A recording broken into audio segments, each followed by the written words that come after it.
Let's take a look at the teams. Mark Robins makes 4 changes from the side, which started the defeat against Portsmouth at Fratton Park in midweek, which saw them beaten for the first time since he took charge. Michael Rose comes into the defence in place of the injured Ben Wilmot. Ender Stevens replaces Josh Bush and Esbrand at left back. Lyndon Gooch also comes into the side, as too does 19-year-old Nathan Lowe, who was recalled from Walsall earlier this month. He leads the attack. As for Oxford, 2 alterations made by Gary Rowett from the side, which fought back to win on Tuesday night at home to Luton Town. Ruben Rodriguez, who was rested in midweek, comes back into the side. He scored 4 of Oxford's last 7 goals away from the Kassam Stadium. The other change sees Tom Bradshaw, who Gary Rowett worked with at Millwall and who he brought to Oxford 9 days ago. His first league start since signing. Number 19-year-old Nathan Lowe, brilliant at Walsall as he helped to lift them to the top of League 2 this season. 18 goals in all competitions, 15 in the league. No surprise that he was recalled by Mark Robins into a team struggling to score goals. Yeah, I'm sure it was a phone call that Matt Sadler will certainly have been desperate not to get. However, that shows the form that he has been this season. Walsall being top of the league, it's been a remarkable season for them. But it also shows where Stoke City are in front of goal, lacking with goals. Now looking to a teenager who is on form, however, to come in and try and find those goals leading the line. Already has 1 goal since returning to the club, scored 9 minutes into the game against West Brom. Ruben Rodriguez rested in midweek. Gary Rowett said they just have to be careful with him and manage his minutes, but no doubting how important he is to Oxford.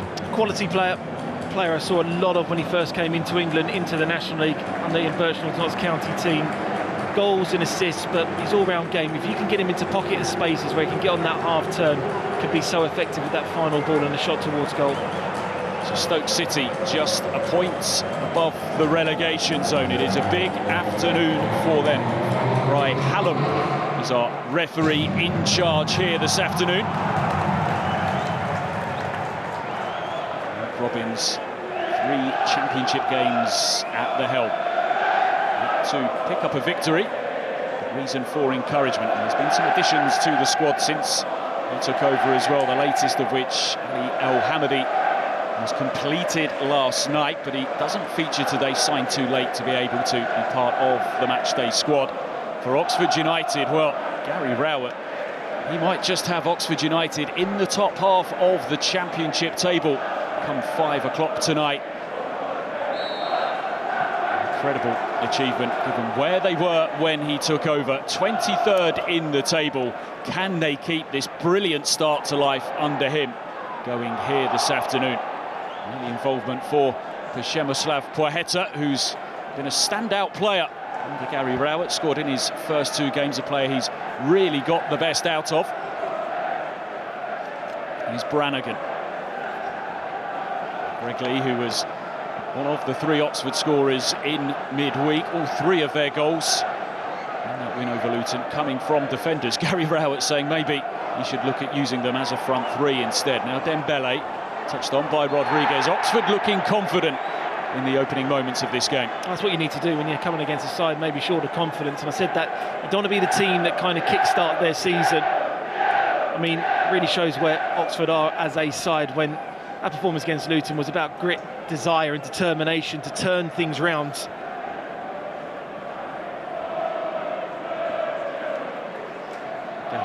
Very impressed with his players and the way they came back from falling behind in midweek. Says he's learning plenty about his team as the days go on. An early opportunity for them here with Victor Johansson organising those in front of him. Brannigan scored a wonderful free kick against Blackburn. A little bit more to the left, but similar distance. But here at this stadium, the wind does really pick up, so long-distance free kicks are a little bit more realistic. Very good striker of the ball as Wolf Oaks stands next to it, lays it off. Brannigan hits it, doesn't catch it cleanly. Oxford unable to make the most of that situation. Well, he just touched the ball before, because then what happens is the wall breaks, and that's just where those little gaps can possibly happen when the strike goes towards goal. But I think he'd be slightly disappointed with the strike, though. More positive play from the visitors. Dembele. Maheta gets a strike away. Easy enough for Victor Johansson, but Oxford laying down their intent in the opening couple of minutes. Yeah, really good start on that front foot. Just creating opportunities already, which is also really important. You can have a lot of the ball, but if you don't do much towards goal, then it doesn't really count for much. But you can see the team that's confident at the moment. Oxford United and Stoke just haven't really started the game just yet. Oxford today looking to do the double over Stoke City, having beaten them earlier in the season. Two managers who came into their current jobs in the space of a couple of weeks. Gary Rowett took charge of his first game on Boxing Day. Robbins early into 2025. Stoke, of course, had a very bad run under Narcis Pelak. In charge for just 3 months. Managerial move that didn't work out for them.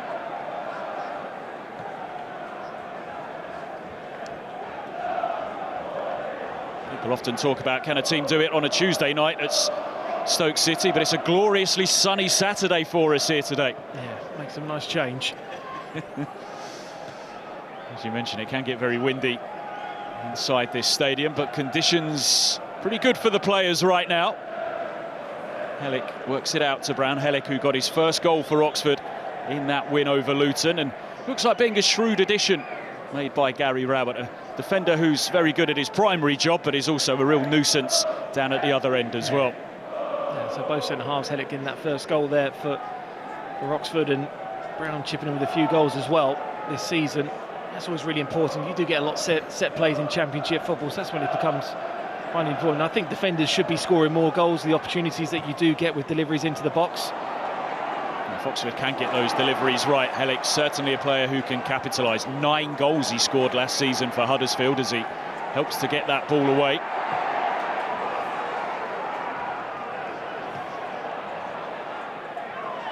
Maheta take the throw. Oxford have done really well in getting him into situations in which he can thrive. Very good in one-on-ones, and he's got a rapid turn of pace as well. It just seems the balance of the shape now that Gary Rowett has now made this Oxford side with the 2 holding midfielders. So there is that bit of a cover now when those Dembele and they do go forward into those areas, that they do have that cover if they do lose the ball. It's Des Buckingham who preferred to play one holding midfielder with 2 creators in front. Head to the target for this ball, but Enda Stevens gets there for Stoke. Of course, it is also worth mentioning that during Des Buckingham's time this season, Oxford had so many injuries in those wide areas. It did limit what he was able to do, and Oxford certainly had their struggles, but it's been a remarkable upturn since Gary Rowett took over. But it's Stoke coming through here. That one, though, just overhit, and Jamie Cumming comes out to gather. It's really good there from Moran. Just got in between those 2 holding midfielders. It's important to do with that forward early ball to get those kind of players on the half turn. Just a little bit too much on that final ball, but an encouraging sign for Mark Robbins' team already. Robbins had his first face-to-face meeting with supporters on Thursday, an evening which came less than 24 hours after they were beaten down at Fratton Park. And they didn't get back from until past 3 a.m. He was making the point about how crucial it is for everybody to be on the same page when you can get that relationship between the club, the players and the supporters. It can be a powerful thing.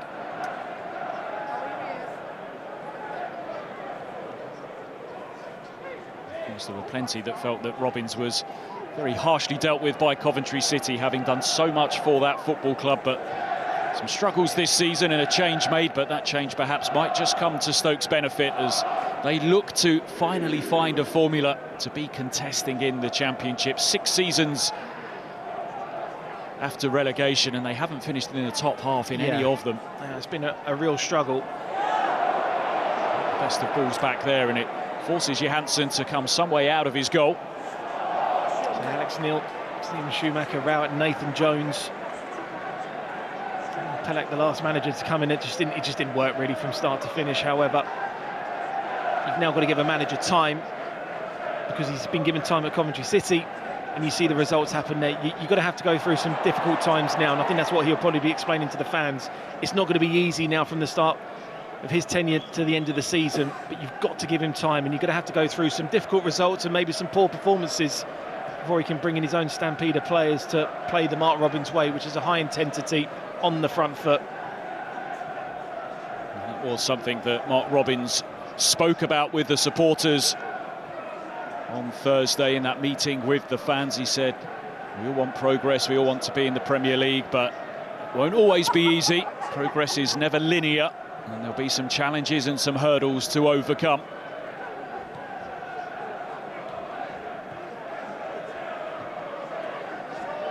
'16th, 15th, 14th, 14th, 16th and 17th have been Stoke's league placings since relegation. It's been a long 6 years, a difficult 6 years, but perhaps just a bit of hope for them, and some of that hope given by the promise of young Nathan Lowe, who was working hard there, and Stoke now have a corner. It's been controlled well by Oxford in the opening 8.5 minutes. I mentioned Oxford have been good at set plays this season. It's really important now that the delivery into the box is just right.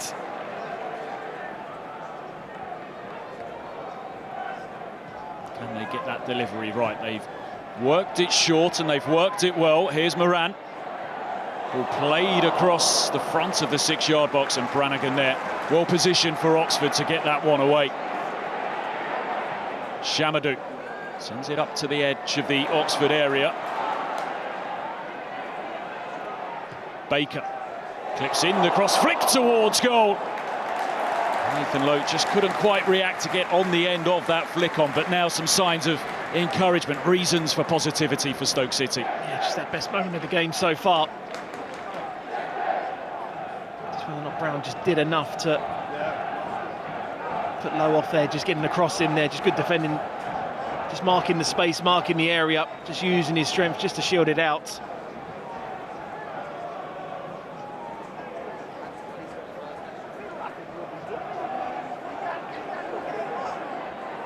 Here's Brown.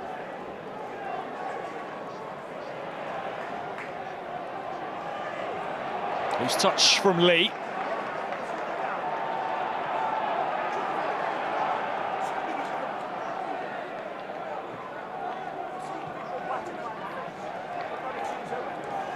Kioso. Clip forwards. Kioso steps in and looks to work the ball to find Tom Bradshaw, but it was just lacking in accuracy. Now Lowe, always on the move. He's very clever in the way that he puts himself around the pitch, and here he is in possession once again. Shamadou's cross comes in and it's flicked away by Hellick. Stoke having a good few minutes here. Chamadou now a couple of crosses into the box. No one really around him, so the quality should be there.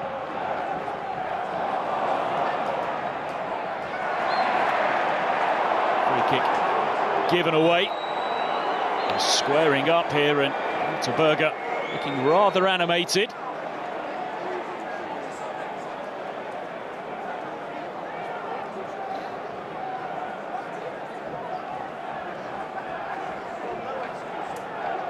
Just a little bit late. I think that Brannigan was making a bit more of a meal of it, maybe just to try and get him booked, maybe just to unsettle him as well.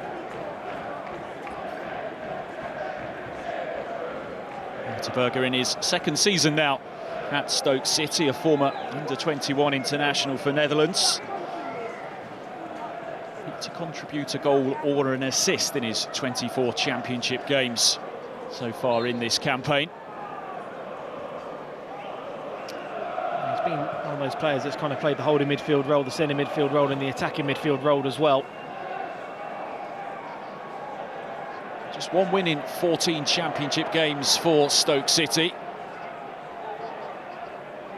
wasn't a bad win that they did manage to pick up, though, when they did manage to find one, a late win against Sunderland, a goal from Tom Cannon, who of course they've lost now, recalled by Leicester and then sold on to Sheffield United. Poeta in the Stoke City penalty area. Rolls it back to the edge of the area, scuffed by Brannigan, who gets the second go. And it's a decent stop from Johansson. That one might just have been sneaking in. It's a really good save there from him. Just that ball over the top.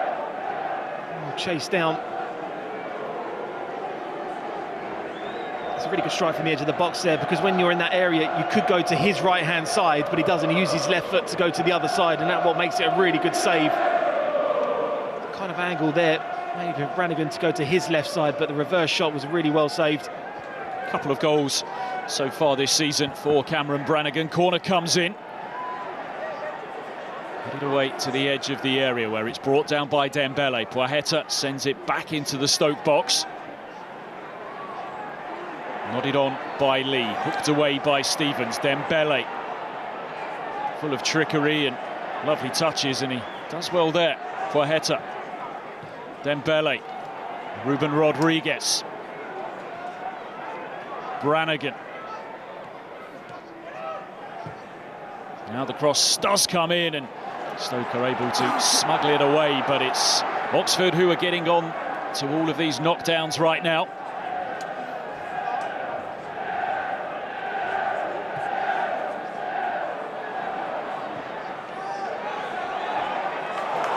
Now an opportunity, though, for Stoke to pour forwards, an opportunity for Moran. Cross clipped in, it's a good ball in as well, but it, in the end, beats everyone. Chamadou keeps it alive, though, and Stoke still have numbers forwards. Good play by Chamadou, ball ricocheting around. And Oxford managed to scramble it away through Brown.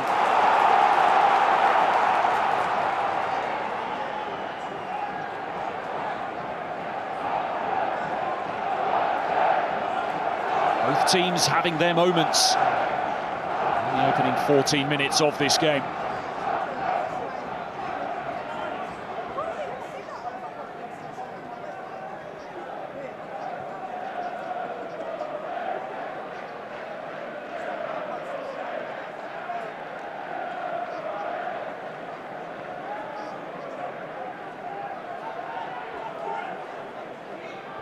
Goals have been a struggle for Stoke City, just 26 scored this season, only 9 in their last 13 games.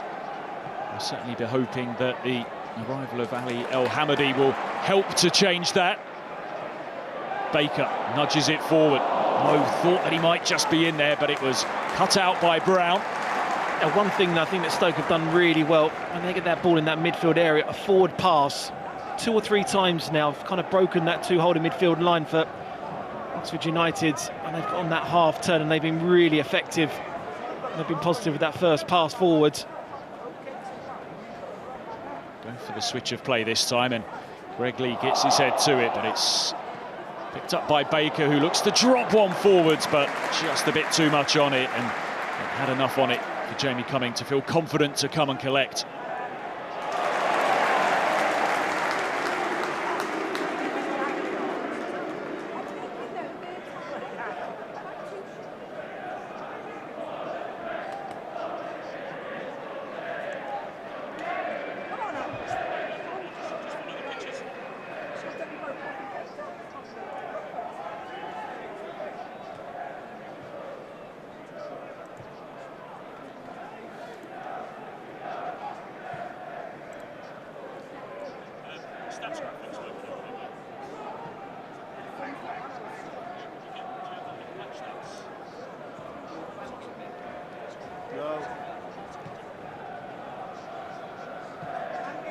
So 16 minutes into the game, but Gary Rowett will see those numbers and be very happy. 4 attempts to 1, and the possession as well, 64%. But perhaps there as well, Adam, an indication of what you were saying. Stoke have had more touches in the opposition box, keener to get that ball forward quickly. I think you really said it well, that Oxford have controlled the game, but Stoke have had good moments, and that's kind of really exampled there in the stats that you are showing.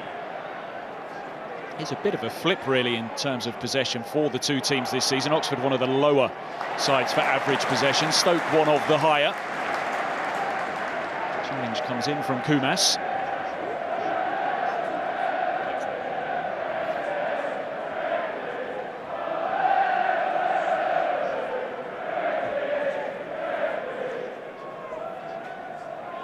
Plenty of noise coming from those Oxford United supporters who must be loving life right now.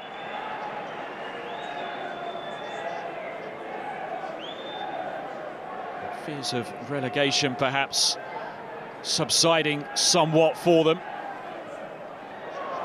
Remarkable, isn't it, Adam, to think that they could be in the top half of the table after this game here today, given where they were. Yeah, amazing, it really is. I mean, it just shows what a good manager he is, Gary Rowett.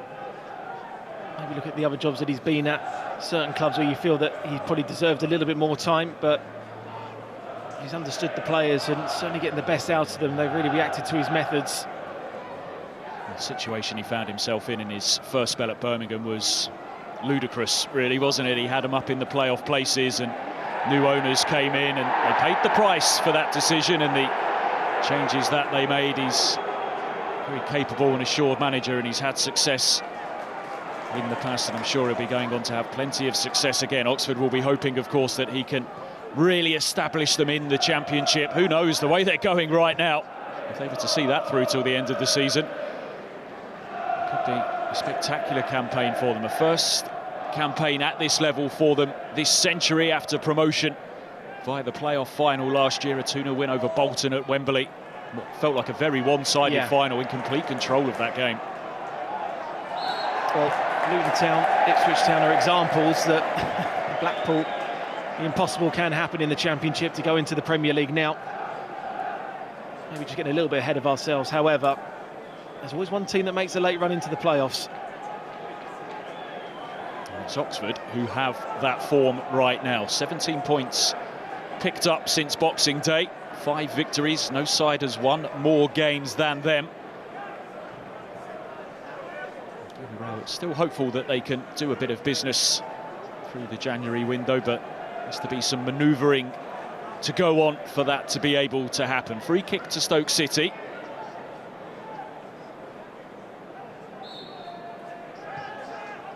It's worked out to find Lyndon Gooch. Gooch sweeps in the cross. It's not a bad ball in, and Hellick, well, he's a tough figure to cut out in those situations, and he gets his head to it. Yeah, they defended that well. Just in those areas where Stoke got the free kick, it's really good that they moved it, because then they just changed the angle, got a little bit closer to goal, and then that ball went closer towards the 6-yard box. It was good thinking there to go short and then try and get themselves up to the field with a cross into the box from that angle. Crowd of players just beyond the penalty spot right now. Now they make their move as the corner comes in.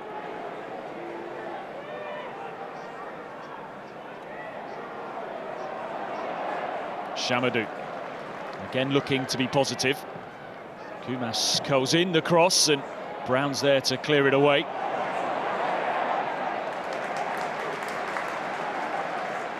I mentioned that Oxford were still hoping to do some business in this transfer window. Januaries can be tricky, of course, to get the right players in, but they've had success in recent January transfer windows. Jamie Cumming coming to the club last January, as too did Owen Dale, both players who were part of that playoff success, and Kieran Brown coming in the January before, so it just shows that you can get the right players in.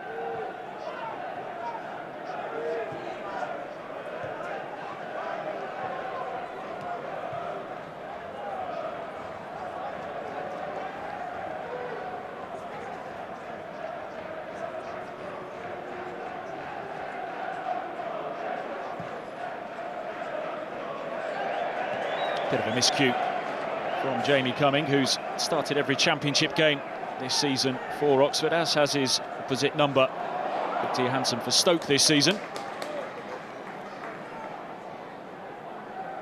3 clean sheets for Jamie Cumming in his last 6 games as well.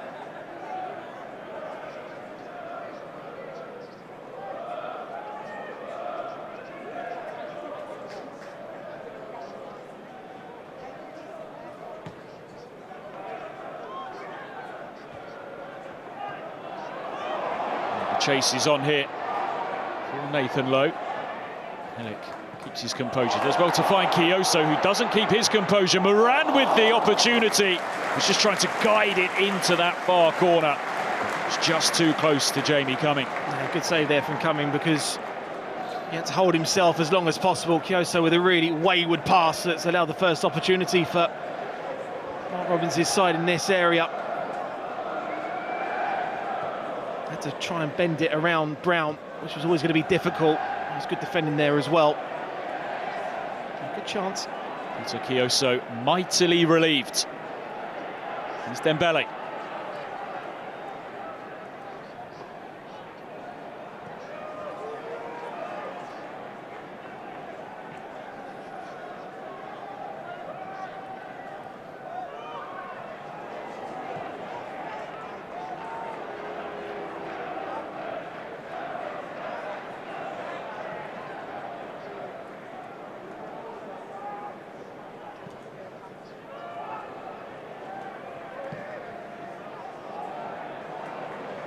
In by Lowe, link-up play from him.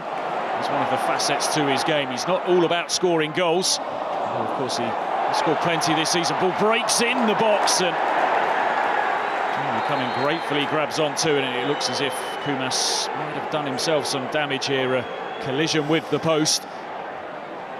Yeah, just stretching for it just after that first touch. He comes off his line really, really quickly, which he does do so well. Let's hope this one isn't too serious, because these collisions can be very problematic indeed. They've got themselves into these situations 2 or 3 times. I'd be saying to Peter Kyoso, can you stop assisting your Stoke, please, at the minute? He's had 2 now. This one was he was stretching for a little bit there. Just that touch going away from him, Cummins going into the feet, which was really, really brave, but then the slide into the post afterwards. Just probably winded himself more than anything, but certainly is a sore one. It looks as if it's that hip area, lower stomach for young Lewis Kumas, such a talented young player, starting an 11th successive game here for Stoke City, only 19 years of age, on loan from Liverpool.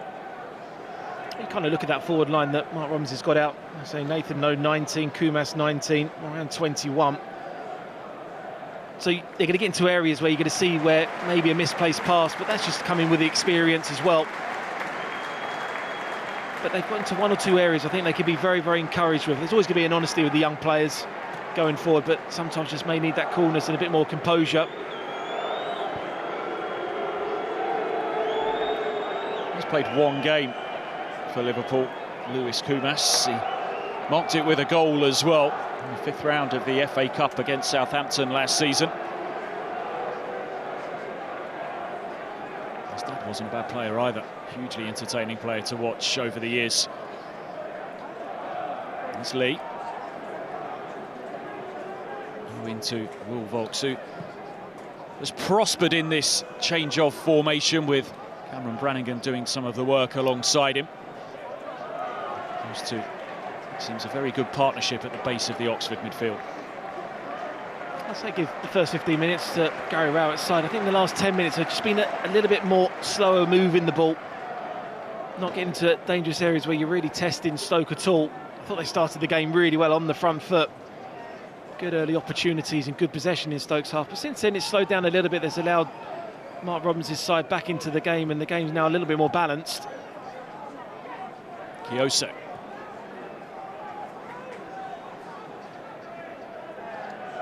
Helic, who just rolls it across to Brown. Brown, who's played every minute in the Championship this season, and he's been amongst the goals recently as well. His goal against Luton, his 3rd in his last 7 games, to take his tally for the campaign up to 4.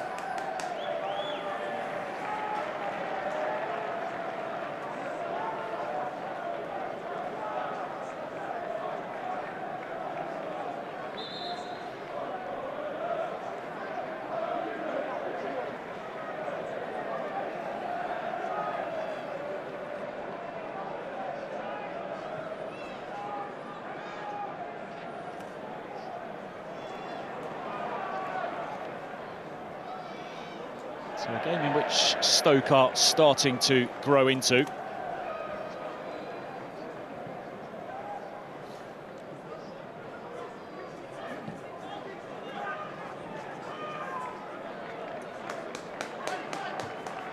Guaheta. He also loses his footing and low able to pick up possession. Here's Moran.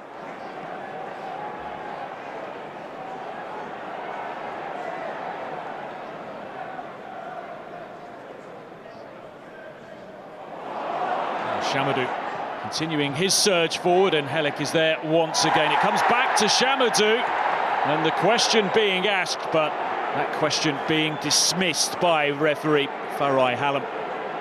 Yeah, my initial reaction was that he's maybe gone down a little bit too easy. He's had 2 or 3 good opportunities now to get decent crosses into the box, but I think when you're going across there, you're looking for contact rather than the contact happening. Dembele, the player involved, that's not a penalty for me. 10 out of 10 for the theatrical reaction and look towards the referee, though, as Chamadou shakes his head. Stoke growing into this game. Oxford maybe just lacking a bit of a focal point in attack, someone who can hold on to the ball. And yeah, I mean, Bradshaw's come into the side, and I think he's only had 6 touches on the ball coming into the half-an-hour mark, and for a centre-forward he's done a lot of work. I just noticed one of the runs that he made and he didn't get a pass onto it, and I think that's where I think Gary Rowett will be looking for his players to have a bit more control and quality within that final third, to use him a little bit more. Coming into the team today, Tom Bradshaw, to make his first league start since signing. Some real joy during his time at Millwall, a 17-goal season back in 2022-23 under Gary Rowett.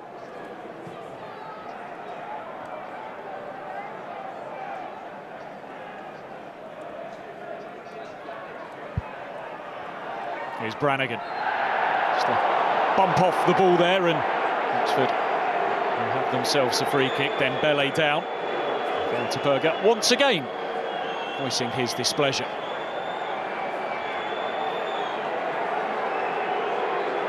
There was a trip. Chamadou with the challenge. Dembele has stayed down here. 3rd successive start for him here this afternoon. His first start since October, of course. Has had injury problems through this campaign.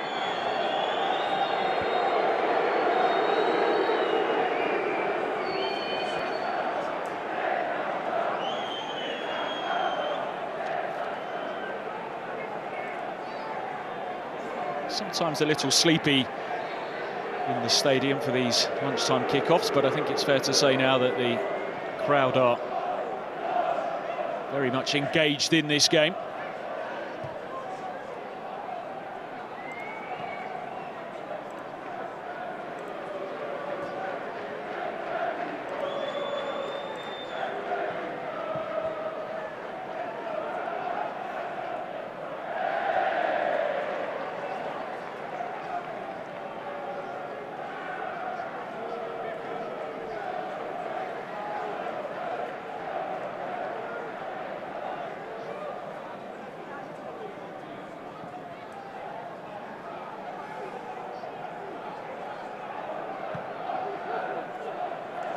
Sweeps it out to the far side where he was hoping to find Greg Lee.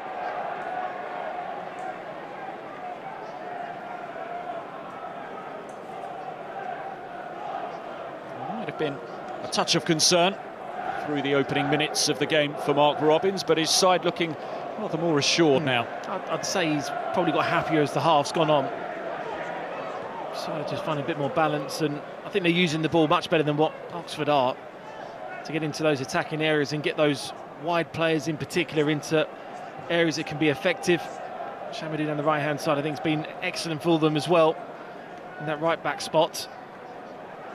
I mentioned that goals have been a struggle for Stoke. They have failed to score in 4 of their last half-dozen games here at home. Interesting to note that through the course of the season, both home and away, 45% of their goals have come in the opening half an hour of matches, so they do tend to start games quite well. Gary Rowett looking a little animated now on the perimeter of his technical area.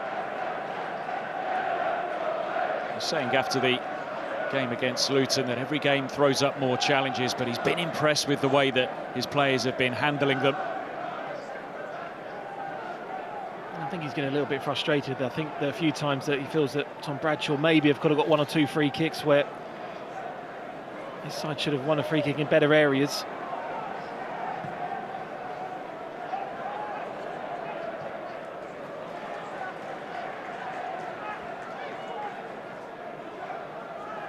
Here's Lyndon Gooch.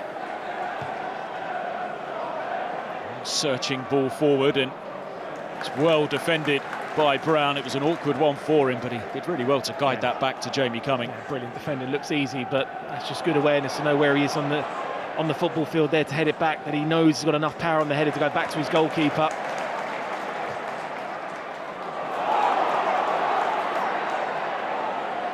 Nathan Lowe. Now Gooch. Looking to work a 1-2, and Brannigan just bumping off Gooch there, and not only has he given away a free kick, but he's also had his name taken by the referee. It's fair to say that was a challenge in which Cameron Brannigan knew what he was up to. Yeah, just that little give and go. Decent ball down the line there for Lowe to chase on. Not really too much pressure there from Oxford United. A clear obstruction to stop the momentum going through there. And now this is in a really dangerous area. Jamie Cummings will have to certainly be aware that this shot could be coming towards his goal.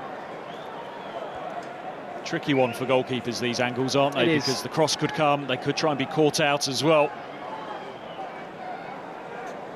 And you've got the cutback as well. But Brannigan's in that area where if that ball goes across the penalty area, he is aware.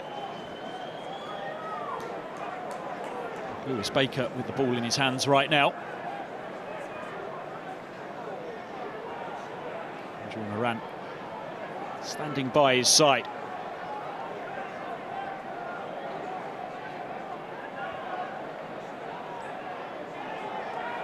Nathan Lowe just bouncing around, trying to obscure the view of Jamie Cumming here.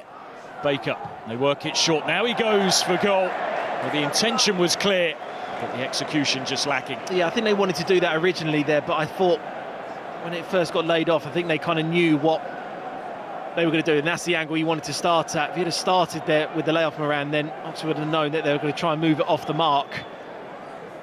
That'd be disappointing, though. Not really testing the goalkeeper there. The idea was right, but the execution wasn't. Lewis Baker, one of the players who's been recalled by Mark Robbins, was on loan at Blackburn earlier this season, 13 games for them. 3 successive starts for him now. Back in Stoke City colours. 10 minutes to go until half-time. Still waiting for a breakthrough in this game. It's one of 3 lunchtime kickoffs in the Championship, and if you're with us, don't worry, you're not missing goals in the other games either. All 3 games currently at 0-0.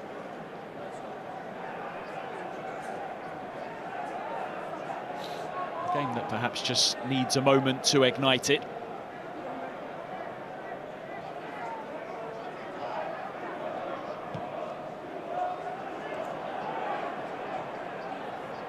Who breaks for Heta. Perhaps hasn't influenced the game as much as Oxford would have wished so far, and maybe desperate to try and be involved in the game a touch more than he has, and a wayward strike from him. Yeah, I was wondering if that ball's just a little bit too underneath his feet there to really get real control and decency towards the goal.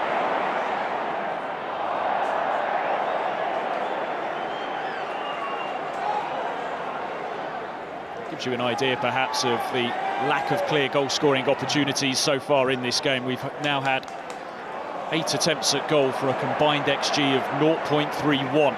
So high-quality chances not being carved out so far in this game as Heta goes down.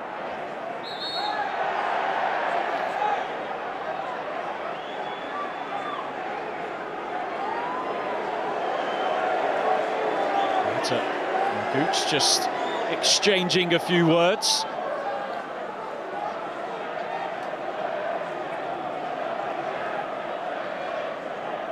I think Stoke have been able to do when they've come under pressure. They have prevented Oxford from getting close to their goal. Oxford have had 5 attempts in this game, and they haven't had a single one of them from inside the penalty area. Yeah, it wasn't it, the Brannigan shot on the edge of the box that Johansson saved really well. Apart from that, Oxford have not had enough in these areas here to control the game well enough.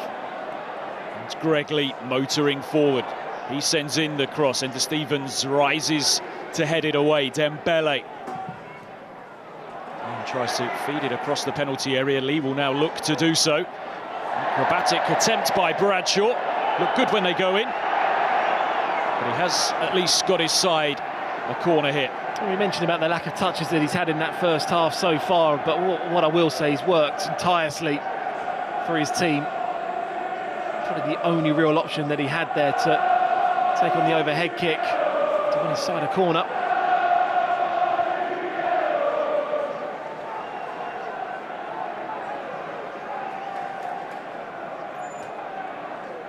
So again, a crowd of players around the back post as Brannigan now whips it in. So often has a good delivery. Nathan Lowe back inside his own penalty area, helping to get it away. Back with Brannigan, who sends it in off his left foot, but the angle of that cross sees it fly through to Johansson, who's just impeded from getting rid of that ball quickly, had he wished to do so, by Tom Bradshaw, booking number 2 of the afternoon for Oxford United.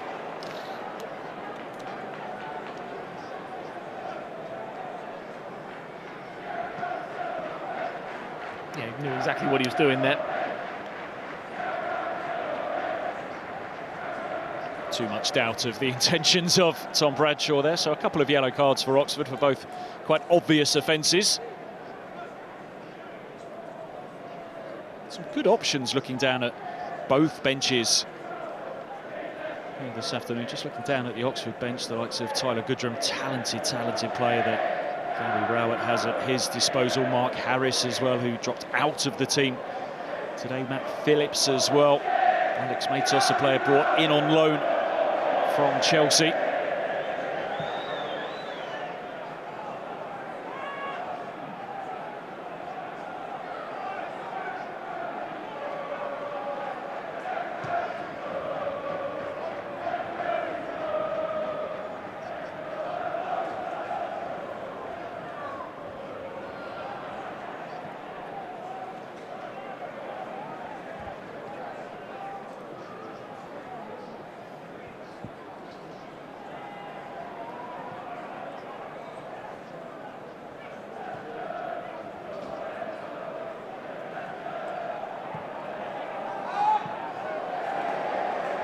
Tie and miscued by Brown. Revokes though to the anger of some of the Stoke fans. Not easily able though to just nudge that one away. Certainly not been a day for the dribblers so far. Just one successful dribble in this game. It's been a hard-fought game. Nothing too much being given away by either side.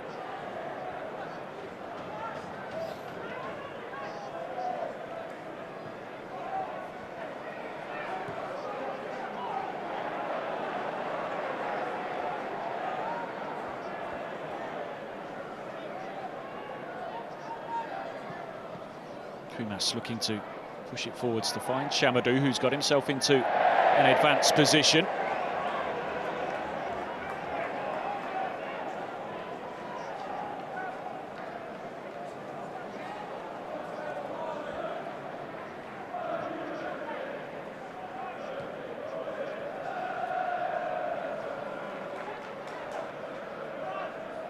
Gooch gets the better of Volks. Steps back in to win the ball back for Oxford, clips it down the line, and it goes to Ender Stevens. Quaheta didn't have a great deal around him, and he had 3 Stoke players for company, and I think he'll be quite satisfied that from that situation he's managed to earn his side a free kick. Yeah, there's been like Oxford's downfalls that their wide players are picking up the positions of inside their own half to receive the ball and then to try and do a lot from it. Picking up on your point that the wide players just haven't got into the game enough to go against either fullbacks of either side. Rodriguez hasn't got into the game enough. Look at Dembele kind of in and out of the game. I thought first 15 minutes extra, and since then I don't think Oxford have done enough with the ball.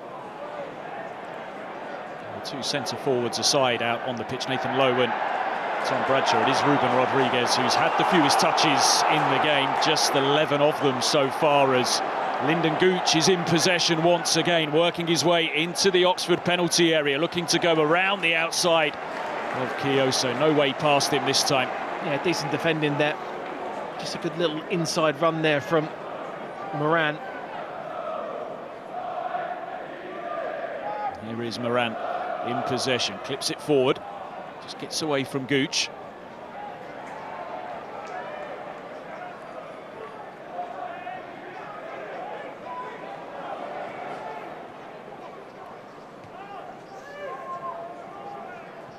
Kept clean sheets, Mark Robins' side, in their last 2 home games. They are their only successive clean sheets at home this season, the victory over Sunderland and the draw against Plymouth.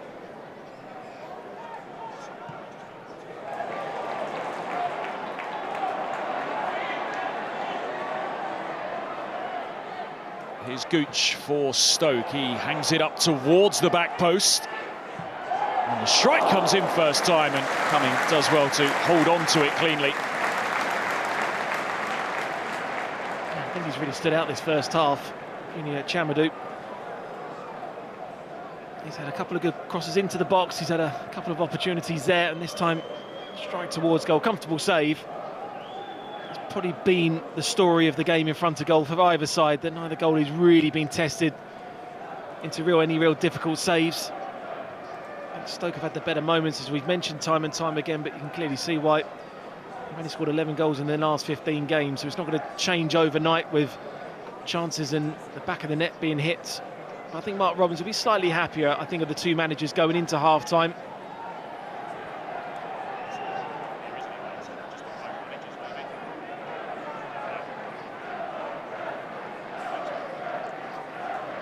Final minutes of the 45 of a game which is, I think it's fair to say, yet to catch light.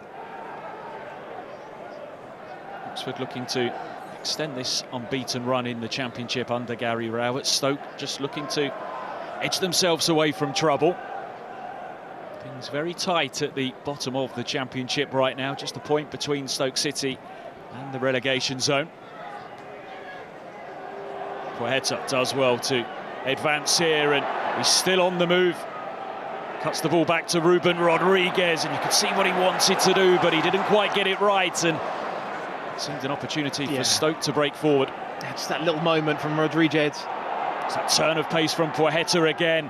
Now can he pick somebody out? In comes the cross, sent back to where it came from. Bradshaw just wanted that fired across the near post. It's the minute to be added on. Oxford looking to finish this first half with a flourish.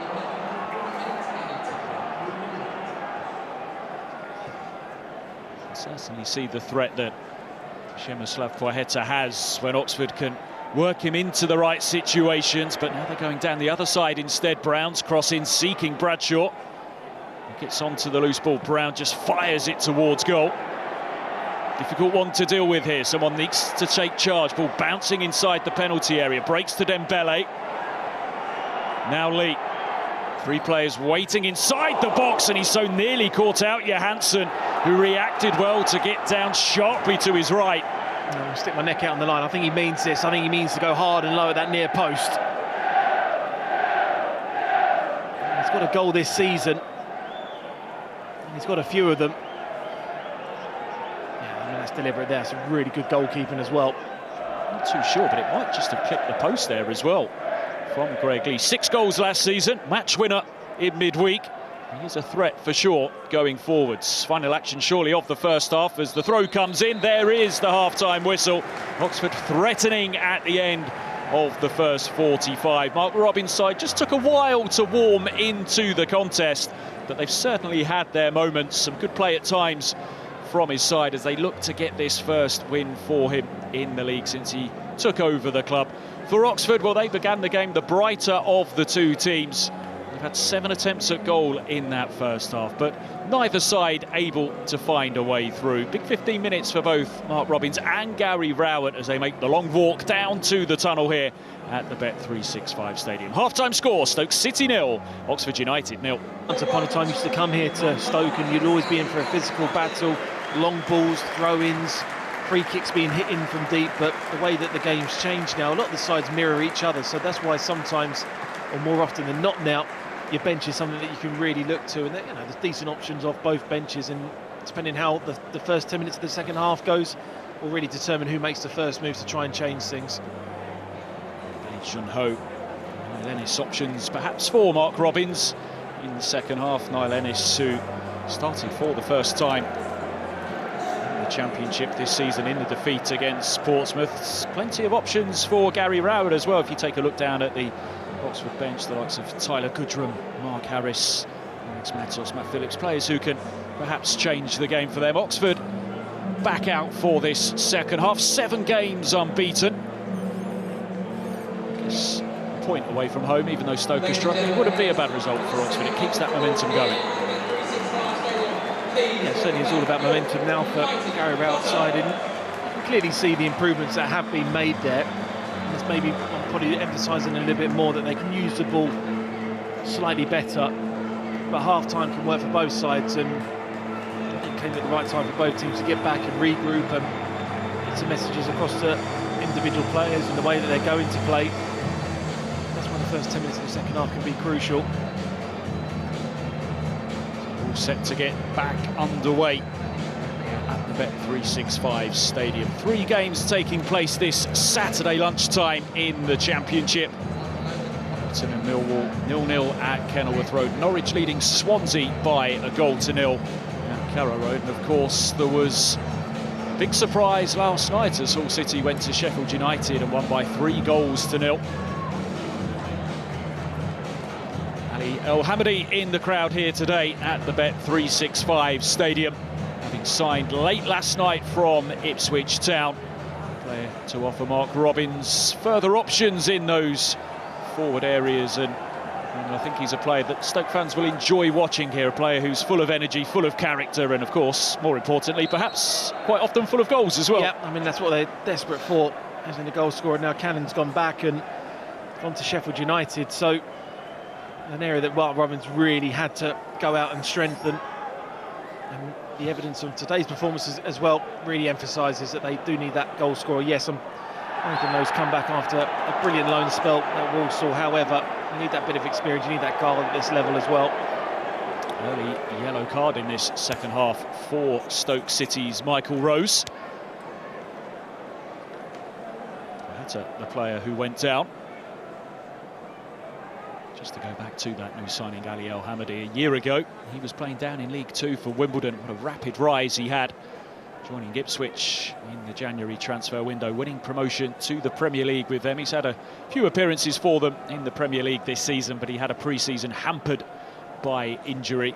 And Stoke will hope that they can get him firing here at the Bet365. So Wolvolks standing over this free kick for Oxford.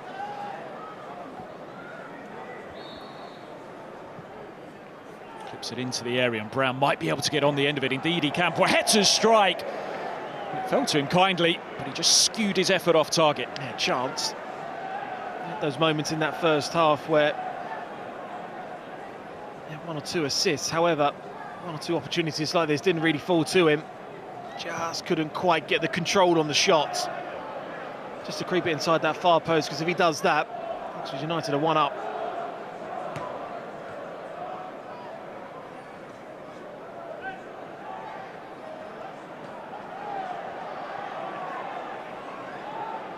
Brown nods it on, brought down by Volks. Looks to push it into the path of Poeta.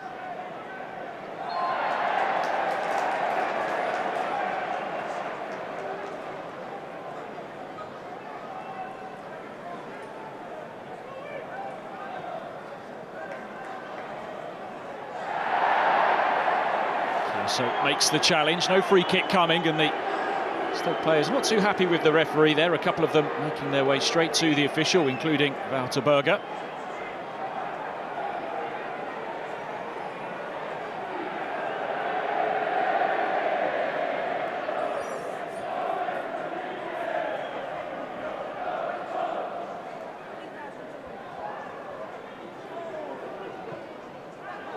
Ball played in, and it was a clever idea. Cut out though by Greg Lee.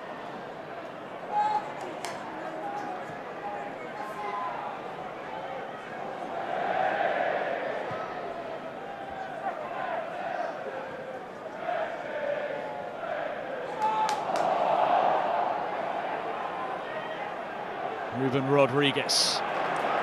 Possession given away. Yeah, he needs to do a lot better. Even though he hasn't had too many touches of the ball, when he's getting to those areas, the quality hasn't been there, nowhere near enough. Lyndon Gooch.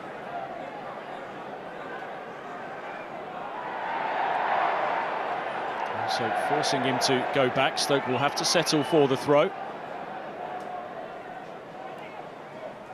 Moran steps in, struggling to keep his feet, but still scrapping away.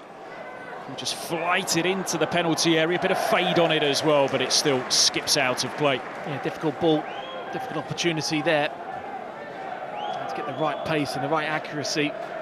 Good technique, however. Comes at the far post there, he's got a lot to do.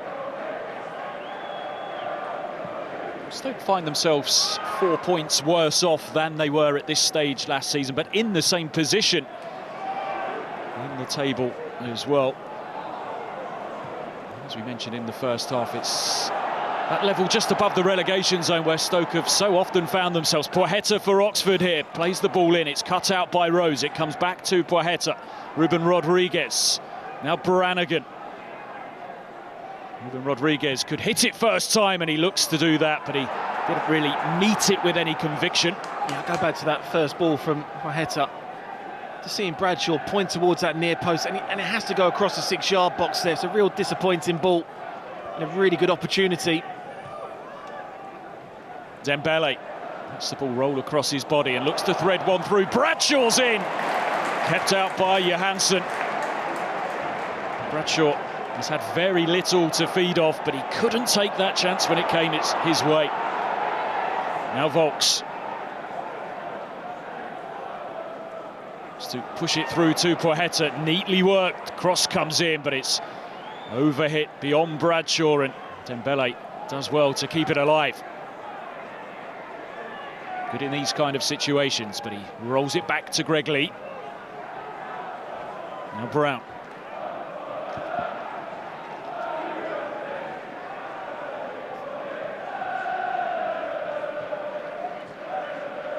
Brannigan. Hooks to Dembele, loose layoff from him, allows Kumas to step in. Possession turned over once again, Brannigan with Greg Lee outside of him. Now can Lee pick someone out, low ball in, turned behind, off Ashley Phillips for an Oxford corner. Yeah, much positive now from Gary Rowett's side. Started the first half really well, started the second half even better, but biggest difference is now these opportunities here. It's a really good save as well. I mean, you're off your line so quickly. It closes down the angle, and that means he has to get more height on the chip over the goalie, which ends up being a real solid save. Scampered out so sharply there, Victor Johansson, to keep it at 0-0. But Oxford have a corner here, which will be taken by Brannigan. He rolls it short to Dembele, just trying to engineer a bit of room. Clips in across, seeking Greg Lee. It was just a fraction over him. It seems as if Oxford have identified that Johansson likes to get Stoke moving quickly, and Jimmy coming off his line quickly, as Nathan Lowe thought he might be in. Yeah, both goalkeepers, I have to say, have been excellent in reading that danger when the ball's gone through. They've been off their line so quickly with no hesitation. Cross comes in, deflected behind, Stoke City corner.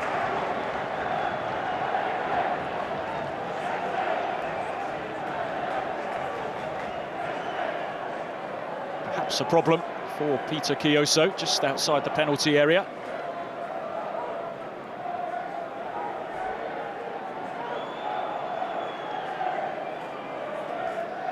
Lewis Baker standing over this Stoke set piece. He's got plenty of good targets to try and hit here, tall team Stoke City.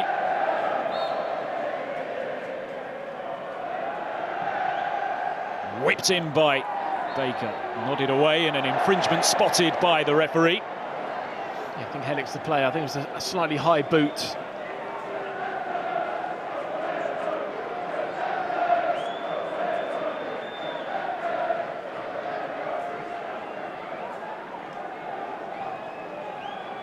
think it was Phillips, wasn't it, that just trying to get that ball on there, but great defending.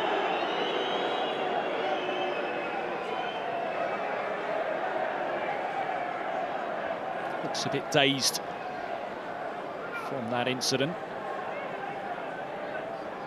Does look like being a shrewd acquisition for Oxford United, though.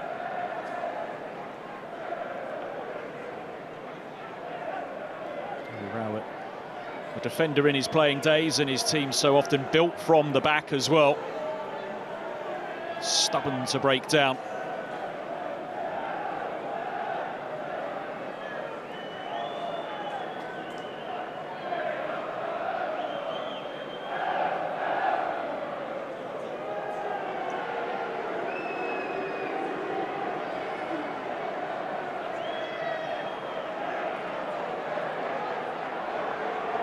They are dealing with injury issues as well. Elliot Moore hasn't featured since New Year's Day.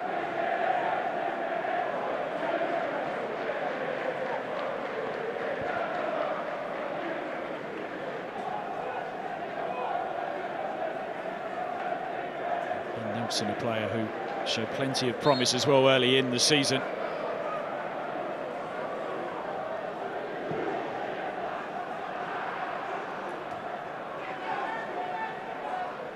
Unfortunately for Ben Nelson, it is a lengthy spell on the sidelines for him, so it's really the first, or two of the main centre-back options for Oxford that they were having to go without, which heightens the importance of the Hellick signing. A clumsy challenge there by Dembele, and it gives Stoke a free kick in a position of real promise here. It was a free kick, whether it was too much in it, I'm not too sure. However, just catches him slightly.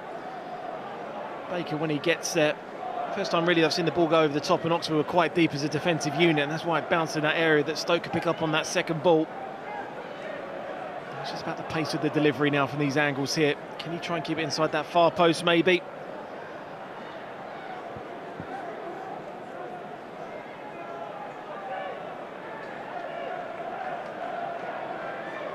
Organising being done by Jamie Cumming. Stevens steps over, Baker whips it in, and it's flicked away by Kioso. 10 minutes played in this second half, and it's been a bit more of an engaging game since half-time. Ball into the box, and Hellick is there once again. It's just an example there, that ball into the box. I really felt that a left footer on that side should have taken the free kick, because if you hit it inside to the box there, you've got a chance of it. No one gets on the end of it. This could happen here. When Baker took that one, it goes away from goal. It's always easier to defend against. Will be ripping in here from Lewis Baker. It's a decent ball as well. Flicked towards the back post, and it's knuckled away by Jamie Cumming. Came through the crowd to confidently deal with it. Hoisted in by Rose. It will break to Baker, loose from him, and Quaheta. All you can do really is just push it up towards halfway.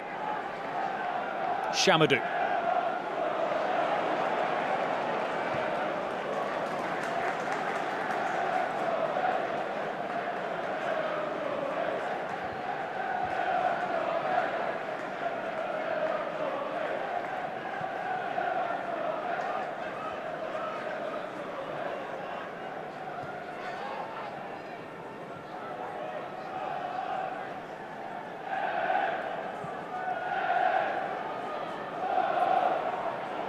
So forced to track back under pressure from Nathan Lowe.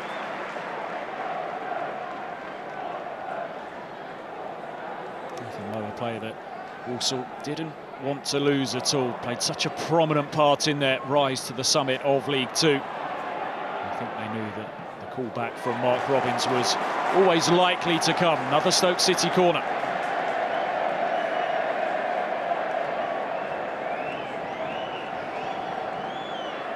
Ongoing issues for Peter Kioso.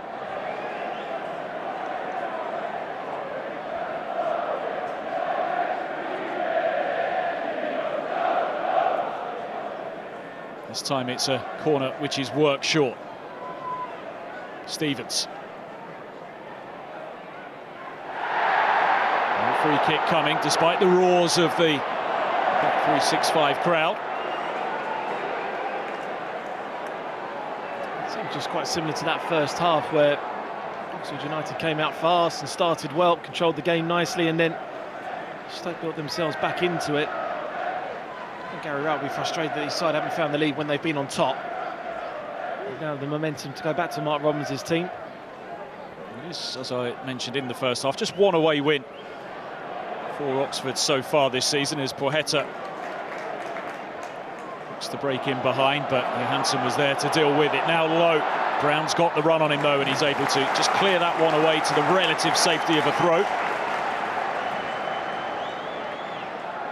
One away victory that Oxford have got a sweet moment perhaps for Gary Rowett as it came against one of his former clubs, Millwall. Rodriguez looking to shepherd it out of play. So who will make the change first? We're moving towards that part of the game when the alarm clocks go off on the coaches' phones, an hour of the game. Time to make a substitution. See the options, or some of the options, going through their paces. But very quiet.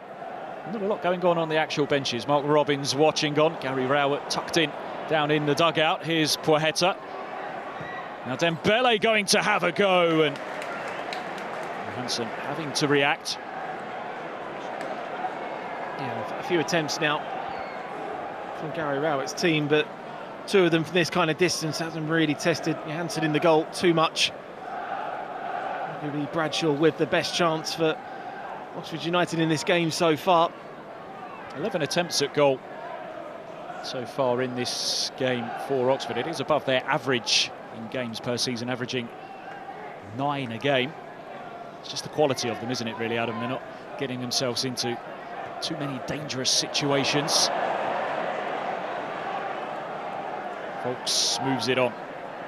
Helic to Kiyoso. Kiyoso to Poeta.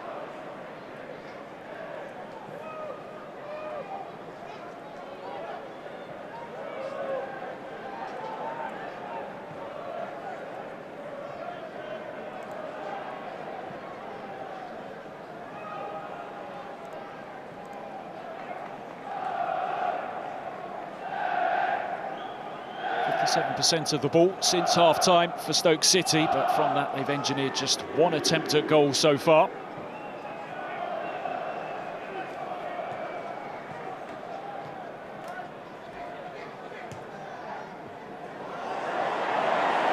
Off is loose, and just a few groans and signs of agitation from the home crowd as Dembele has it taken off his toes by Berger. Looks to just flick it forwards. There's too much on it now. Brown to Cumming, who just rolls it into Will Volks, and Oxford calmly working their way up the pitch here. Ruben Rodriguez looks to find Poeta. Tricky one for him. You can see the sun is playing a part over on that side of the pitch. Yeah, did really well there.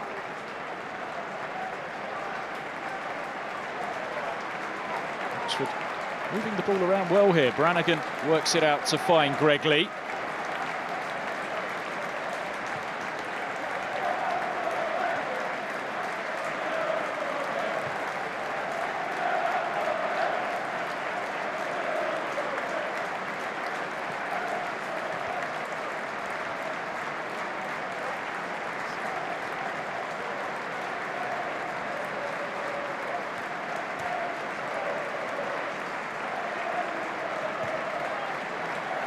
Pushed down the line by Brown. Good period of possession for Oxford, and then it all comes to an end as Tom Bradshaw finds himself in an offside position.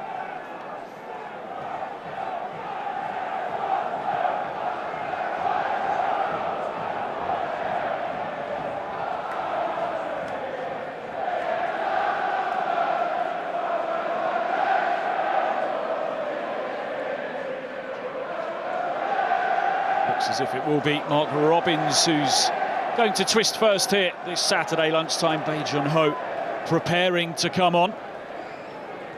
Shamadou.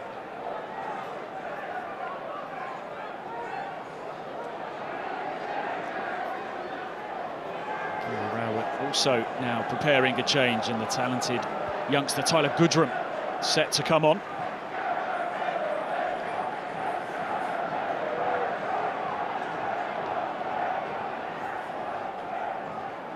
Goodrum, a player who's been linked with many sides in the Championship. Cross comes in, Brown flicks it away.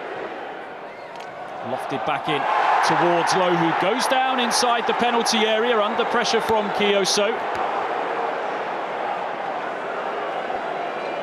Maybe an element of knowing the contact would come and just looking to maximise it.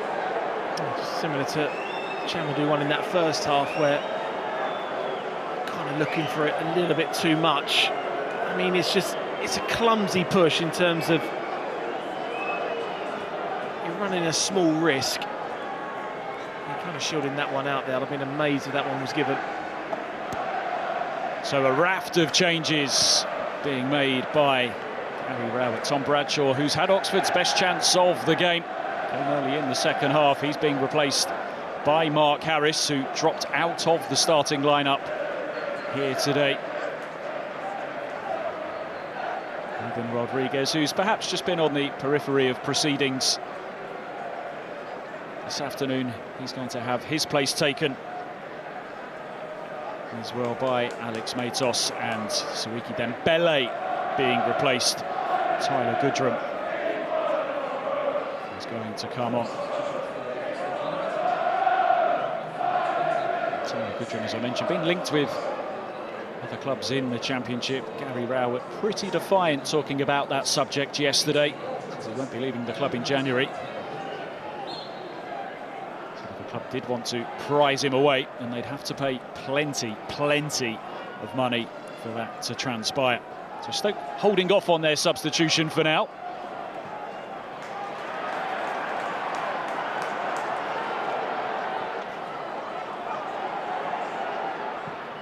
Cross comes in, Hellick can't get it too far away, fired back in, and Cumming has to react, and the worry there was he pushed it right back out into the danger zone, but Oxford able to scramble it away.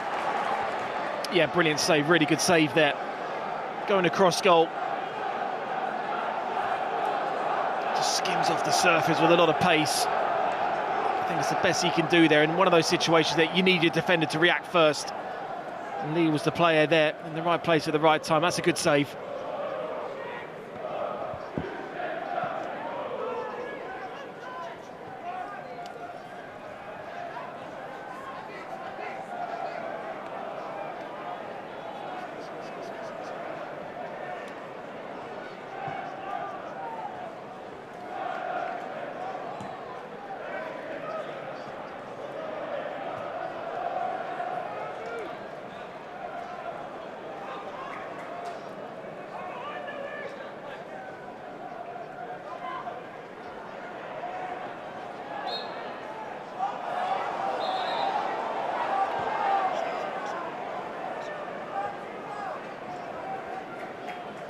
So we can see Oxford still well ahead when it comes to attempts at goal. Stoke being pretty efficient though when they do get those opportunities in terms of hitting the target and that possession. Well, Oxford still ahead in that, but Stoke will feel that they're pretty happy still with the way that this game is going. It feels as if it might be one of those games where just that one odd moment or even a mistake might make the difference. I say first goal is now going to be crucial, the way that this game is just kind of played out.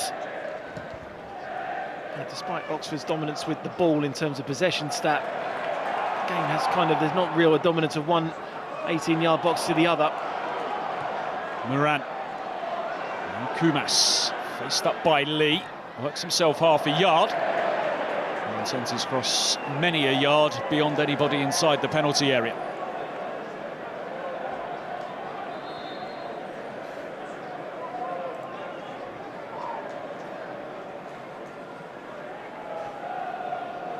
As we reach the midway point in the second half, there will be a change coming now for Stoke City, and that change we'll see. There is Kumas depart, and in his place, finally, it's Bae Jun-ho, who's been down on the touchline for 5 or 6 minutes waiting to come on. Certainly a player that might be able to unlock the door for Stoke in the time that remains. 5 assists for him so far this season, a South Korea international.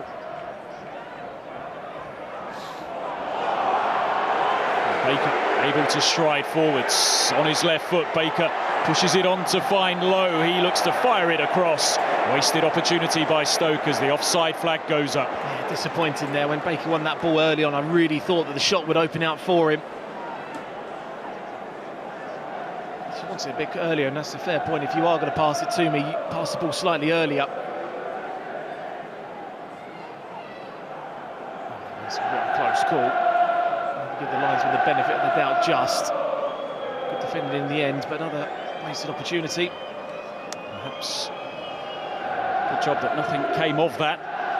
Very, very close offside call. We've had some goals now going in the two other games this lunchtime in the Sky Bet Championship. Millwall ahead at Kenilworth Road. Mihailo Ivanovic putting Alex Neil's team into the lead. Alex Neil still looking for that first championship victory. They were 2-0 up, weren't they, of course, in midweek against Cardiff, and were pegged back deep into stoppage time to draw 2-2. Norwich 2, Swansea 1 now at Carrow Road. Josh Sargent with 2 goals there.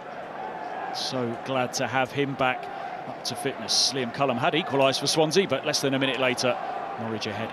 Yeah, well, we were at Ellen Road on Wednesday, as they took on Leeds, and Sargent coming on towards the end. We mentioned about the importance of what he can provide for Norwich with the goals, and it's proved to be.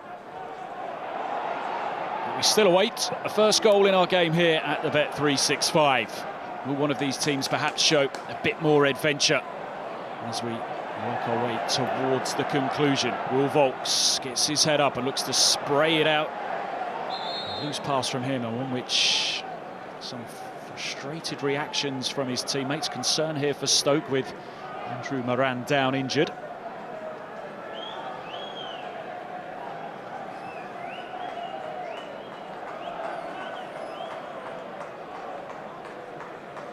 In recent games, when Stoke have struck at home, they have tended to do it very late indeed. 2 of their last 3 goals here at home have come after the 90th minute. Important goals as well. Ben Gibson scoring a 95th minute equaliser against Cardiff. Tom Cannon scoring a 92nd minute winner against Sunderland. So let's just see how this problem occurred for Andrew Moran, and it was just a bit of a slip. They're always a concern, those off-the-ball ones, aren't they? Yeah, just it seems to just rolled the ankle.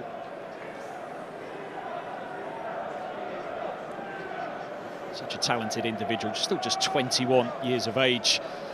Andrew Moran, an impressive season at Blackburn as well last year. Yes, 1 Premier League appearance under his belt for Brighton, but a player who's still very much developing. Yeah, I mean, another one that comes through the conveyor belt of the Brighton youth system to go out on loan. Blackburn seems to have a good relationship with the club.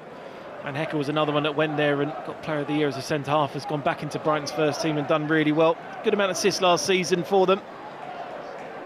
Always difficult, always then to come in and break through into that first team, but to go and get first team football again is always important. We might see plenty of movement of that type over the next couple of weeks as well, with clubs looking to bring in players that can add something to their team, youngsters looking for opportunities, first team minutes. Who can use the market the shrewdest before it closes on February the 3rd. Play allowed to continue here. Oxford's best moments seem to be when this man's on the ball. Poeta, commentator's curse of all time there, as he plays a dreadful ball to set Stoke on their way. Here's Moran. Doesn't look like he's feeling any ill effects from that problem he picked up a couple of moments ago. Stevens threads one down the line. Baker makes a move beyond. The cross comes in, and very easy for Jamie Cumming. Yeah, I think when you really look at quality from that final pass, that final cross, it hasn't quite been there. 1 or 2 occasions it's happened. We've seen opportunities happen for Oxford, especially that Bradshaw chance, but quality certainly has to be happening now. The managers have been making the substitutions to go and find this first goal.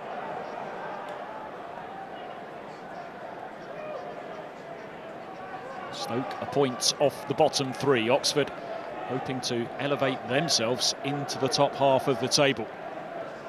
A game there to be won, but can one of these 2 sides go on and do that in the 17 or so minutes that remain of this game?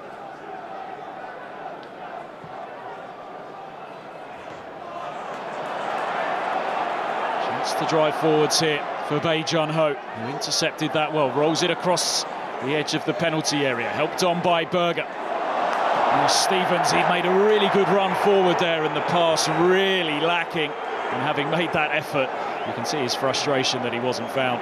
Yeah, frustration from the players, but also frustration from the crowd now. And they're getting into these positions a little bit more, but it just really proves my point. Just that final pass on more than one occasion has just not been good enough.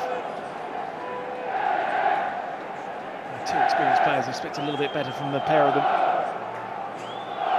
It's been that kind of game so far, the lack of quality showing in both final thirds. We saw a crowd that perhaps not looking too engaged in what's going on in front of them. Gritty game so far here. Can someone come up with a moment of quality to turn 1 point into 3?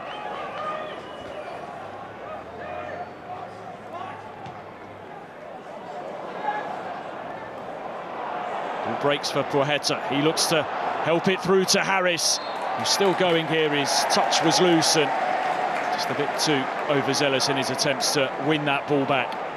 Again, it's just that frustration. Poor square pass there from Chamadou there, intercepted.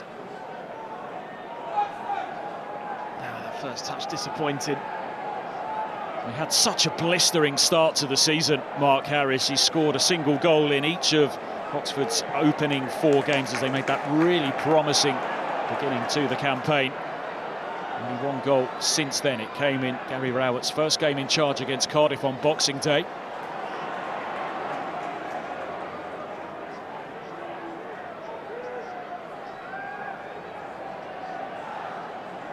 Stevens, loose from him.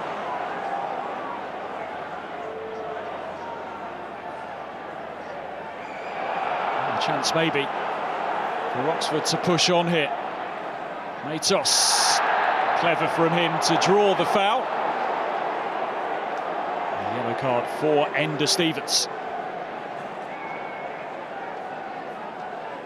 Just drew the defender in there, didn't he? Yeah, really good play there from him. Just slowing it down and then just going on the outside with that extra touch there to draw in the foul, drawing the foot. There's a yellow card to be given there. Game's opening up slightly now, as you'd expect now with 15 minutes to go. 2 yellow cards apiece here this afternoon. Michael Rose and Ender Stevens for Stoke, Cameron Brannigan and the departed Tom Bradshaw for Oxford United. Organising being done by Victor Johansson, who's been there on the rare occasion when his team have needed him today. That really smart stop from Tom Bradshaw early in the second half.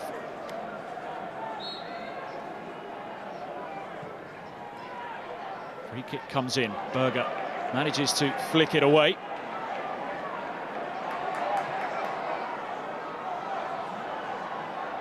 Bae looking to advance tight to the touchline, and he gets the free kick.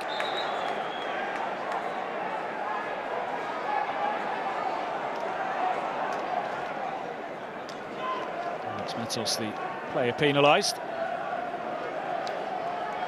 Matos coming on for a 4th successive game off the bench.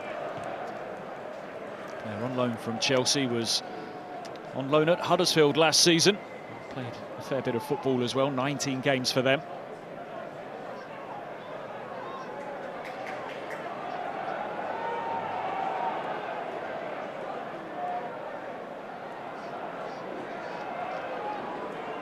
A few grumbles and a few rumbles from the Stoke fans who were a bit frustrated, and Oxford will probably, if the game stays this way, feel frustrated to only pick up a point, but that would be a sign of the progress that they've made under Gary Rowett, that they would see this game as one in which they should win. Yeah, most definitely. Just trying to keep that momentum going. Also learning curves as well to take your opportunities when you are on top. I'd love to get a victory here today. Gary Rowett coming up against the club they managed for 8 months. They didn't give him a great deal of time here in what was a very tricky situation following Stoke's relegation from the Premier League. Ollie Romane being prepared to come on here by Gary Rowett.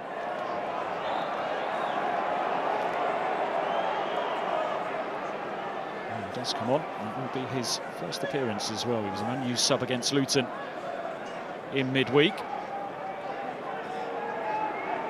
Tyler Goodrum looking a bit perplexed with what's going on right now.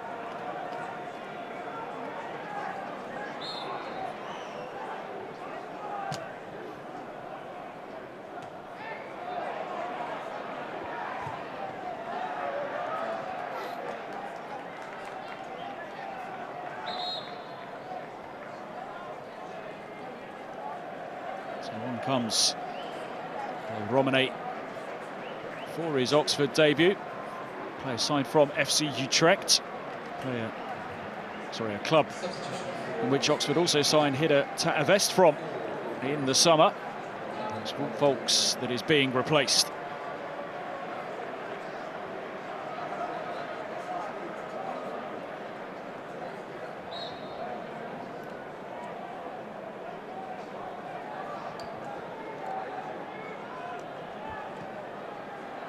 Just be a bit of readjustment here for Oxford United. You could see Romane offering some instruction. Now Nathan Lowe has managed to burst in behind, but that will be brought to a halt. Nicely swept home, but the offside flag had gone up. The whistle had gone a long time before Nathan Lowe stroked that into the back of the net.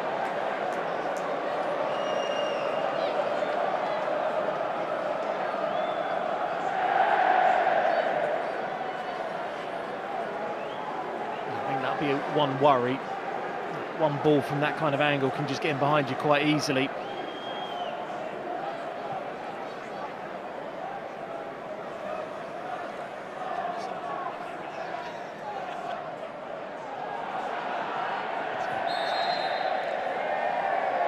Offside down at the other end.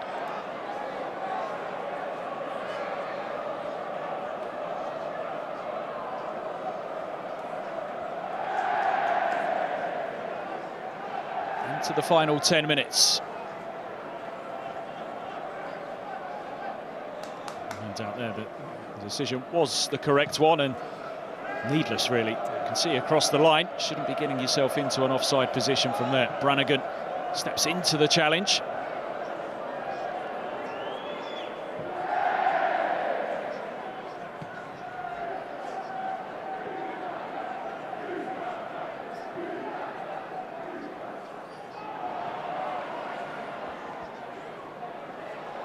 Morant steps away from Kioso, who just pulls him back, and for that he will have his name taken. Yeah, game's finally in the balance. It really is. Again, lacking real opportunities, but the kind of moments from, I'd say, more Stoke more than anything. They can maybe go and find this first goal. So the game after 75 minutes now slowly stretching, slowly been a bit more open. Can either side capitalise that with a bit of quality? Very much now at the stage of the game. A breakthrough goal may well be a winning goal as well. What will Stoke look to do here? It's Baker and Stevens in discussion.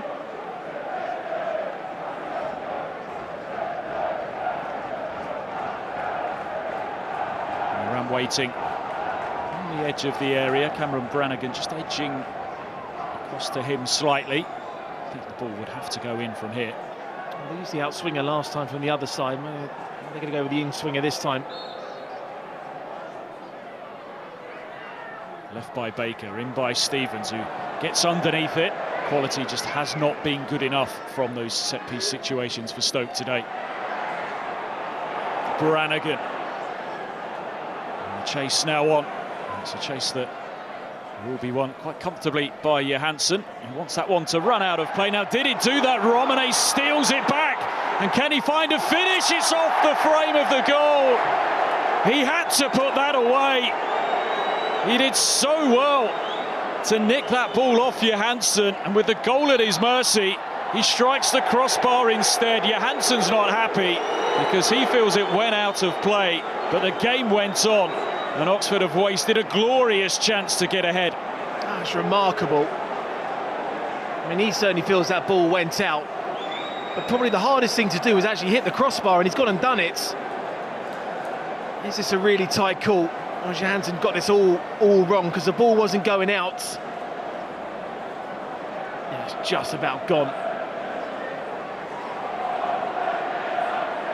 I have to say, though, I think Ashley Phillips does magnificently well, because he just really dives across there. And Romney now has to put a bit of height on it. That's the score from there. Oh, it has to. Oh, it has to. Of all the things he would have done there, I didn't think he would have hit the crossbar when he's gone and done it. As you say, Ashley Phillips just gave him a higher degree of difficulty, requiring him to elevate the ball. Huge relief for Victor Johansson, whether it had gone out or not, because it would have stood.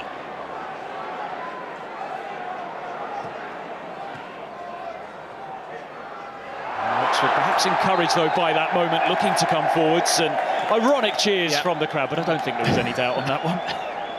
Safe to say that one went out. It always looked a risk, though, didn't it, for Johansson, who was waiting and waiting and waiting. Just kick it, just deal with it right there and then, rather. You come out to that position there, really good to come off your line early, but you can clearly see the ball slowing up, and you can clearly see you're being chased down, and the ball's not really necessarily going to be rolling out easily. Of course, as well, the assistant is over on the far side as well, so it's not like you have an assistant who's right on it. Let off for Stoke City, or of course they'll argue that they'll feel the ball was out of play.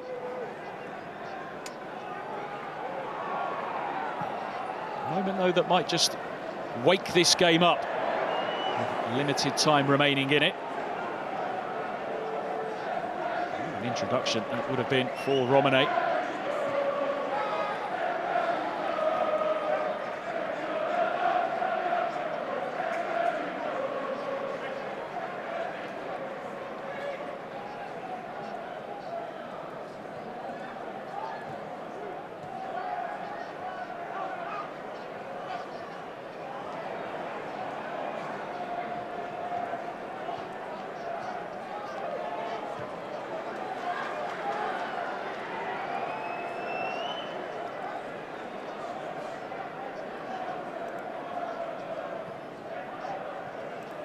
Job done, it seems, for Norwich. At home to Swansea, now leading by 4 goals to 1. Lewis Dobbin with the first goal for the club, and a goal off the bench as well for the Cernats.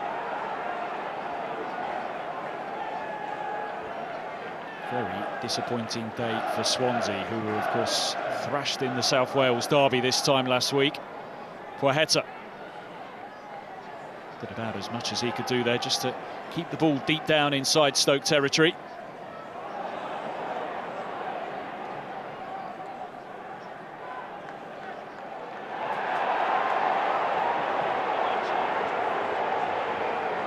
And it's going to be a corner here for Oxford United. 4 minutes left to play.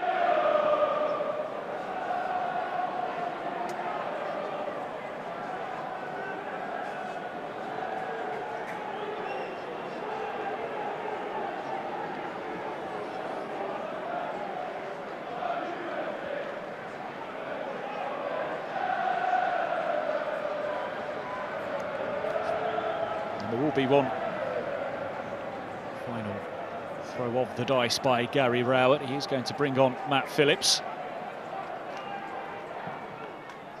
Corner comes in. Hellick looking to get on it, so commanding in those situations, but it was a header which was always travelling over the top. Yeah, just got under it rather than over it. There's a lot of height there on the cross to deal with.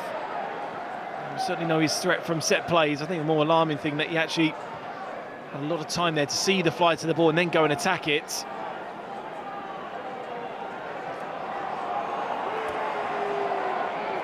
He got his first Oxford goal in midweek. Comeback victory over Luton.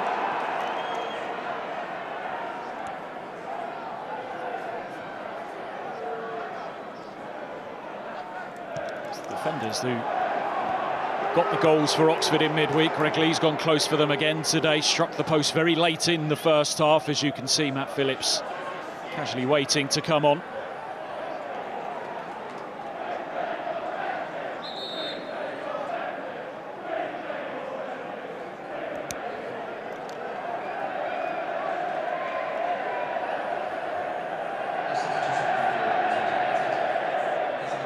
Miroslav Placheta is the player who's going to be replaced.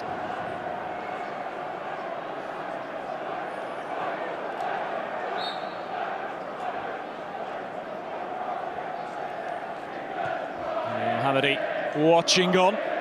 Stoke will hope he is the solution to their goal-scoring problems. Right now it's going to be another game without a goal for them. I think there we can see, Adam, the pattern of this game. So much of it has been played in that middle third, but at either end as well, it's so even. Yeah, I mean, so we mentioned about the quality of the final ball, maybe the quality of shot towards either goal. Maybe when you're looking at chances now, Oxford have had the best ones. The one that hit the crossbar, and then Bradshaw's opportunity in that first 5 minutes of the second half. Can one of these sides carve out a chance to turn 1 point into 3 as we enter the final minute of the 90?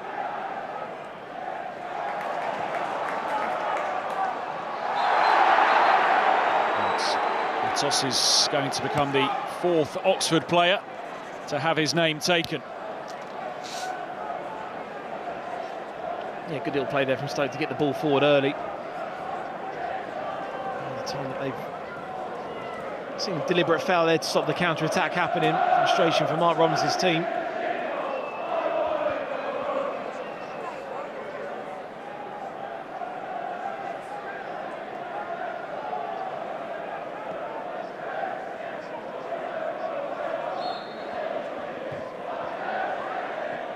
Rightly worked, and Bacon sent it in first time. It was well executed, that routine. Stoke feel they should have had a corner there. Quick thinking from the set piece, but it doesn't lead to anything. Well, it feels there was more of a deflection there towards the goal rather than him missing the target. Yeah, good quick play there. And again, another close call, maybe shading offside, but benefit of the doubt being given there. 4 more minutes of this thriller to go. Time added on here at the Bet365. Turn into a very good afternoon indeed for one of these two teams if they can come up with a match-winning moment, though, in the time that remains. Brown wins the header and was just caught as he did so.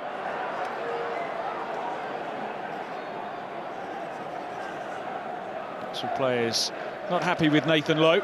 Yeah, I don't think it was deliberate. I think it's just maybe just leading with the arm slightly, which is certainly a sore one there for the centre half. I don't think there's any real intent to go and hurt him or leave anything on him deliberately.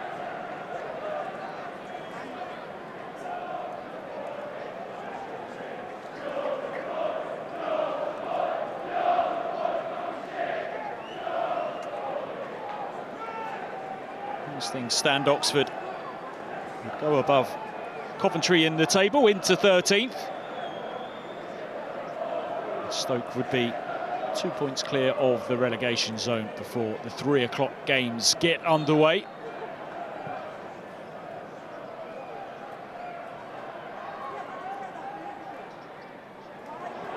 Phillips has done well there, and he's won Oxford a corner. Chance to send forward Hellick, a chance to send forward Brown. A chance to go and win this game. Yeah, it's at the last throw of the dice.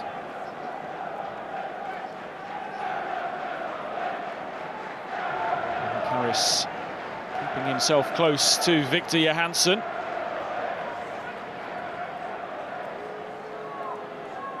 And given the way that things have gone under Gary Rowett since he took over, you wouldn't be surprised if Oxford went to nick this game right here. And it will be Brannigan to take, who so often provides a good delivery from these situations. Phil, there is one very obvious target in there as the corner comes in. It's Brown contesting. Stoke able to clear it away without too much fuss.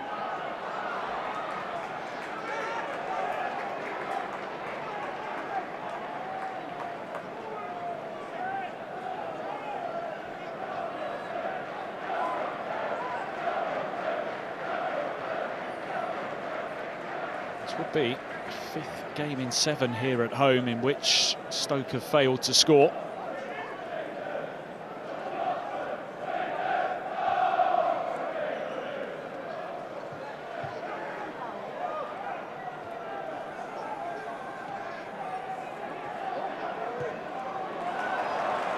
Bay will give chase. Brown had a better starting point, but Bay managed to get onto it, but the ball runs out of play.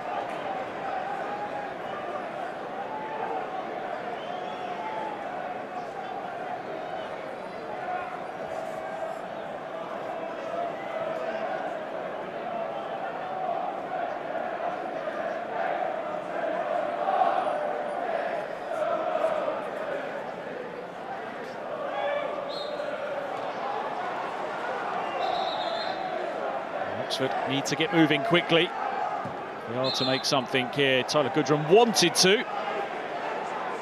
Play pulled back, and just seconds remaining now of this game here.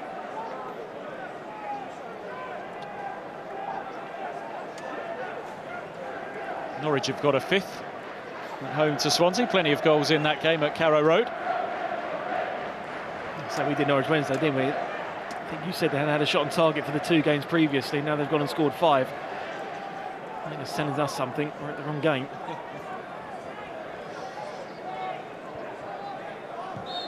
There is the full-time whistle. Oxford maintain their unbeaten championship run under Gary Rowett, which now stretches to 8 games. Further progress for them. A few boos and groans around the Bet365, though, from unhappy Stoke fans who probably felt their side lacked a bit of inspiration here this afternoon. But it's another point picked up in their battle to make sure they remain in the championship. But clear to see that there is plenty of work still to be done. The best chance of the game came late on, and it came the way of substitute Ole Romane. He nabbed the ball off Victor Johansson, who was trying to shield it out for a throw. The game went on. He's still making the point here that he feels the ball went out. The officials didn't agree, and Romane unable to convert the opportunity. The ball coming back off the crossbar. Really should have tucked it away. It would have been a victory on the road for Oxford had it gone in. Those supporters, though, well, they must be so happy with life right now. 8 games unbeaten under that man, Gary Rowett. Performances and points on the road have been difficult to pick up for Oxford this season, so something to take home with them here this afternoon. If truth be told, it wasn't a classic. Both sides will take positives, but feel that there is work still to be done. Stoke, as things stand, move 2 points clear of the relegation zone. Full-time here at the Bet365 Stadium. It finishes Stoke City 0, Oxford United 0. So, Adam, after sitting through that,